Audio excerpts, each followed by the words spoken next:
We're human. It hurts. I have pretty thick skin. I'm used to it by now. Um, but there is a line.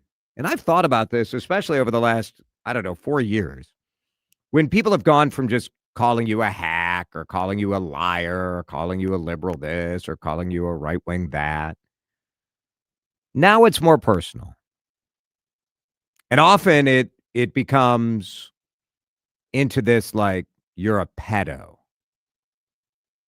And some of this came out of, remember the nonsense like the Pizzagate thing with Joe Biden?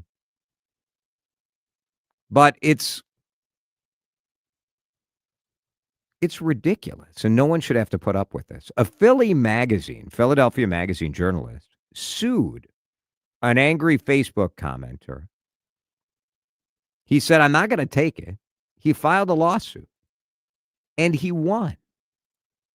Victor Fiorello is with us on the John Schuster Coldwell Banker hotline to explain a little bit more about this. This had to be a challenging scenario for you, Victor, because it's a hard decision to say, like, you know what, I'm going to become the story. I'm going to file a lawsuit. It was definitely something I talked to my family quite a bit about, and really wanted to see how to go about this. I just thought that the statements being made were so outlandish and damaging, and then they got repeated by other people, and suddenly it's becoming a thing that I am this awful thing that I'm not, that he called me. You've been a journalist for how long? Over 20 years. I've worked at Philadelphia Magazine for more than 20 years. And so, I was a journalist for 25 or 30 years before I went into talk radio.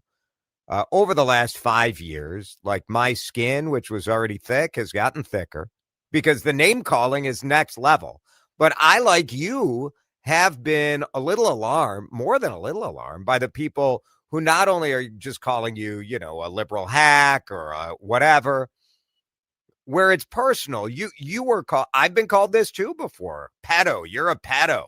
That's right. That's Pedophile. Outrageous. We shouldn't just have to take that. I agree. There are still people who don't really understand why I took this matter to court. And I scratch my head and wonder, how would you be okay with being called repeatedly a child molester, a pedophile, a kitty diddler, child groomer? I'm trying to remember the other terms. You can call me lots of things, and people do all the time on a weekly basis. I collect different hate mail and names that people call me, and I just kind of, brush it off. But in this case, I just thought it completely crossed the line into something that people need to know is not okay, because you see these keyboard warriors on social media saying whatever they want to say, thinking that it's okay and that there aren't going to be any repercussions. Right. And I wanted to combat that notion and make it clear, no, actually, free speech doesn't protect everything. Victor Fiorello is with us. He writes for Philadelphia Magazine, and that is sort of, as a journalist, as a columnist, I presume that you're pretty pro free speech. But this is a next level thing. I'm sure the critics, when you filed this lawsuit, said, enjoyed sort of the delicious irony of a member of the press saying that someone else's speech is not okay. But it's different, right. Isn't it? Yeah, I mean, I am a huge defender of free speech, especially speech that I don't like and speech that I even find reprehensible. I mean, I think that's like the speech that we really need to, protect. Not obviously nobody's going to have a problem with things you agree with. So Right. It's important to remember that, that's what we need to protect, some of the vile things that people say. They are protected by free speech in so many cases. But if you want to go say that somebody, molests children, that's just a completely different story. That is not protected by free speech. It is, I don't know about your laws in Minnesota, but in Pennsylvania, we have defamation per se. So there's defamation, and then there's defamation per se, which the latter is when somebody says something that's so egregious and over the top that it's just kind of automatically you win the case, and you don't even have to prove damages. If somebody calls you something this awful. Yeah. Yeah, it is really, it's an interesting choice to decide to draw a line, because I struggle with the fact that, especially I look at younger journalists where I think maybe they're a little thin-skinned, right? Like if they get disagreed with, you see people kind of lose their mind a bit. But the personal stuff, like that's where I think, like, how can anyone even defend this? Like, and I struggle with some of the social media platforms, the Facebook and X. How is it okay that these platforms just allow people to go ahead and accuse, with no evidence, people of being a child molester? I just think it's outrageous. And it is outrageous. That's why I filed the suit and really wanted to send a message to people, just to let them know that, well, to let the people who say these types of things know you might want to think twice, and then to let the people who've been wronged know that they do have recourse, that you can take. So the laws with libel and defamation apply a little bit differently to me, where they at least potentially could look at it if you consider me to be a public figure. But when you have people who aren't anywhere near public figures, they're just private citizens. Maybe they own the local store and have somebody trolling them online. These people have even greater protections. So I'm certainly not encouraging people to be litigious and to go file a lawsuit every time somebody says something negative about you. Right. But my wife is a preschool teacher. She's the head of our youth group at church. We have 2 kids, and so to be called one of the worst types of criminals known to man just did not sit well with me. And then to see it get repeated by other people. Yeah. When I would post something somewhere and somebody say, "Oh, you're the pedo guy," they're saying that because this original guy kind of started that. And then it also made me get a little bit worried in the sense of, okay, all this is happening in my local community and people know who I am, right? Like I'm a known person. I'm on the radio a lot. I'm on TV. I publish a daily column all over social media. So what happens if I'm watching the Eagles, beat the Vikings at my local sports bar? As you would. And sadly. and somebody says, "Oh, wait, aren't you the pedo guy?" Like, what happens then? Seriously, do I have to be fearful for my personal safety? Yeah. I think these are reasonable issues, and I think some of the keyboard warriors just think they're like, "Oh, I'm just like trolling. I'm just messing around," and it's serious, man. Like, this is not just messing around. This commenter, you sued him. I presume he proudly showed up in court and defended his right to call you a child molester, right? Well, it's funny you should ask. He showed every indication.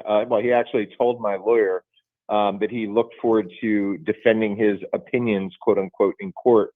At the end of the day, he chose not to put up a defense at all, and we just simply won the case by default. And then it went to a damages assessment hearing months later, which he also knew about and was welcome to come and be there for that. He didn't come to that, and the judge asked me a bunch of questions and then came up with an award of $160,000, which I'll probably never collect. And if I do, I'm going to give a lot of that money to charities that this guy, who is homophobic and transphobic, give it to charities that he won't like me giving it to. But you have to take a stand at certain points and just say enough is enough. You glad you did it? Absolutely. I'm glad I did it, even if it just makes a few people out there think twice before, they go and say terrible things about another person. Yeah. I'm glad you did it too. There is a line. And I think we have to be thick-skinned. I think that's part of the deal when you choose to be in the public light. I can take it. You can take it. But there is a line. There's a line. And if we don't stand up for that line, then there is no line, right? You have to fight back every once in a while. Exactly. I think you really have to make a stand and just let people know, don't mess with me. Don't mess with your neighbors. There are there are plenty of mean things that you can say about your Yes, people online or your yes, neighbors for that sure. don't get you hauled into court. That's right. So just maybe, what is it our parents used to teach us? Think before you speak. Yeah. Imagine, Maybe this will just make imagine people that. think before they type their little messages out on Facebook. Victor Fiorello, appreciate you. Thanks for spending some time with us today. Thank you. Have a good one. I think there are challenges in this, right? Like we have a lot of dialogue these days where there's conversation about like somebody is a Nazi or somebody is authoritarian or somebody is a king. And is that actionable? Yeah. To me, there's a distinction between that type of political argument and when you call someone a pedophile as an insult, even if you don't literally mean they're a pedophile, you're saying that they're a child molester. It's like accusing someone of being you're a murderer, you're a killer. You're like, no, that's just straight up untrue. It's a lie. It's libel. Well, and isn't the difference, honestly, or doesn't at least big part of the difference lie in the fact that while it would be a horrible thing to be, if you're a self-identified Nazi in this country, that's not technically illegal. Yeah. Whereas being a pedophile is very much illegal. I mean, you're accusing somebody of having committed a grotesque crime, not just a crime, but a grotesque one. It's clearly defamatory, right? And so in Minnesota, you are allowed to accuse someone of things if it's a fair comment made in good faith. That's what the law says. With respect to persons participating in matters of public concern. So, calling someone a pedo, which I'm telling you, like people have called me this. I'm sure you've seen it occasionally in the replies on Twitter. Oh, absolutely. And I talked about this with Victor, the fact that I do think that the social media platforms should have some liability in this. I understand that, like, they want to pretend that they're just, we're just a technology agent. We're not a publisher. We're not a magazine. We're not a radio station. But I do think there should be some responsibility there in allowing people just to go and say whatever they want.